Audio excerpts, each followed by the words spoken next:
Stone பெஞ்சுன்னு ஒரு company ஒன்று ஆரம்பிக்கணும். Film production first of all film direct பண்ணுன்றது என்னோட கனவாக இருந்துச்சு. அப்புறம் படங்கள் டைரக்ட் பண்ண ஆரம்பிச்சதுக்கப்புறம் ஒரு ஸ்டோன் பெஞ்சுன்னு ஒரு கம்பெனி ஆரம்பித்து அது மூலமாக படங்கள் பண்ணணும்.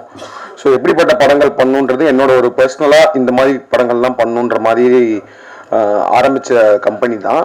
அதில் எனக்கு மை ட்ரீம், அதாவது வந்து நான் யூஸ்வலாக வந்து ஸ்டோன் பெஞ்சில் எல்லா படத்துக்குமே வந்து கார்த்திக் சுப்ராஜ் ப்ரெசன்ஸ் தான் போடுவோம். அந்த ப்ரொடியூசர் வந்து கார்த்திகேயன் அப்படி இருக்கும். நானா கேட்டு ப்ரொடியூசர் பேர்லேயும் என் பேரை போடுங்கன்னு சொன்ன ஆசைப்பட்ட ஒரு படம் இது. This is my dream to be like producer. எனக்கு ஈழம் சார்ந்ததுக்கும் ஒரு ஒரு ஒரு ஒரு ஒரு எமோஷனல் அட்டாச்மெண்ட் இருக்கு.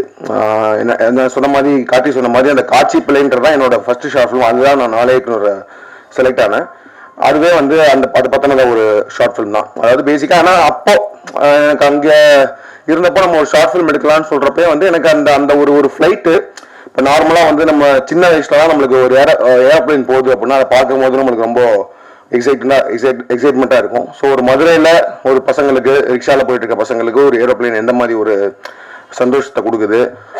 அதே நேரத்தில் ஒரு சோறு ஊட்டி விடுற ஒரு குழந்தை, ஒரு அம்மா வந்து குழந்தைக்கு சோறு ஊட்டிட்டு இருக்காங்க மொட்டை மாடியில். அவங்க வந்து அந்த ஏரோப்ளைனை காமிச்சு விளையாட்டு காமிச்சு சோறு ஊட்டி விடுவாங்க. ஸோ இந்த மாதிரி இன்னும் ஒவ்வொருத்தருக்கும் அது வந்து ஓகே ஒரு ஒரு ஒரு ஒரு மொமெண்ட் ஆஃப் ஒரு சின்ன ஒரு ஜாய், ஒரு சந்தோஷம், ஒரு எக்ஸைட்மெண்ட் கொடுக்குற ஒரு மொமெண்ட்டாக இருக்கும். ஸோ அதே ஒரு ஏரோப்ளைன் சத்தம் வந்து அங்கே ஈழம்ல இருக்கிற ஒரு பசங்களுக்கு என்ன மாதிரி ஒரு மனநிலையும் என்ன மாதிரி பயத்தை கொடுக்கும் அப்படின்றதான் அந்த ஷார்ட் ஃபிலிம் காட்சி பிள்ளை யூடியூப்ல கூட இருக்கு. ஸோ அதுதான் என்னோட ஃபர்ஸ்ட் நாளைக்கு செலக்ட் ஆனது, என்ன என்ட்ரி வந்து அதுதான். ஸோ அப்போலேருந்தே வந்து அந்த கதைகள், அதாவது பேசிக்கலி பியானிஸ்ட்னு ஒரு படம் இருக்கு. என்ன நம்ம போர் இப்போ பார்த்தீங்கன்னா நிறைய கிளாசிக் ஃபிலிம்ஸ், வார் ஃபிலிம்ஸ், வார்னா சொன்ன மாதிரி சண்டை ஆக்ஷன் ஃபிலிம்ஸ் கிடையாது.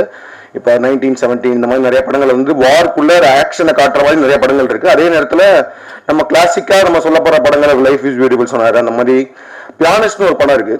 அதில் வந்து ஏன்னா நம்மளுக்கு வந்து இந்த இது தெரியாது. நம்ம வந்து வேர்ல்டு வார் 2ல அங்கே நடந்த அந்த ஹோலோகாஸ்ட் இந்த இதெல்லாம் நம்மளுக்கு பெருசாக நம்ம அந்த டைம்ல பார்த்தது கிடையாது. ப்ளஸ் அந்த லைஃப் நம்மளுக்கு தெரியாது. அந்த பியானிஸ்ட்ன்றது ஒரு பியானோ பிளேயரை பத்தின ஒரு படம். அதுல ஒரு சீன் இருக்கும். அவரால் வீட்டு விட்டு வெளில போக முடியாது, வெளியில வார் நடந்துட்டு இருக்கும். அவர் வந்து ஒரு மறைஞ்சு ஒரு வீட்டுக்குள்ள வந்துருவாரு. அப்போ ரொம்ப நாள் கழிச்சு ஒரு பியானோவை பார்ப்பாரு. அவரு அந்த அந்த அந்த பியானோ பிளேயர் வந்து ஒரு பியானோவை பார்ப்பாரு. ஸோ அவர் வந்து ஒரு ஆர்டிஸ்ட், இஸ் அன் ஆர்டிஸ்ட், ஒரு மியூசிஷியன் அப்படின்றப்போ அவனுக்கு பியானோவை பார்க்கும்போது என்ன மாதிரி உணர்ச்சிகள் வரும்.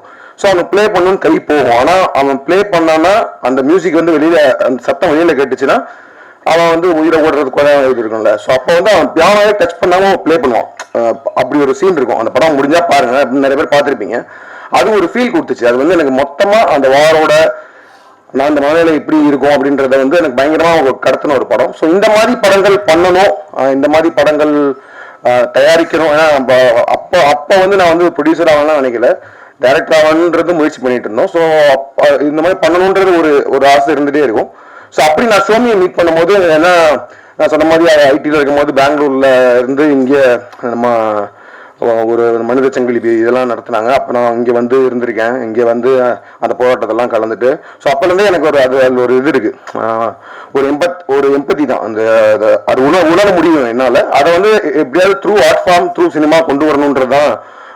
ஏன்னா I always believe like cinema is more of an art, is a weapon மட்டும் இல்லை.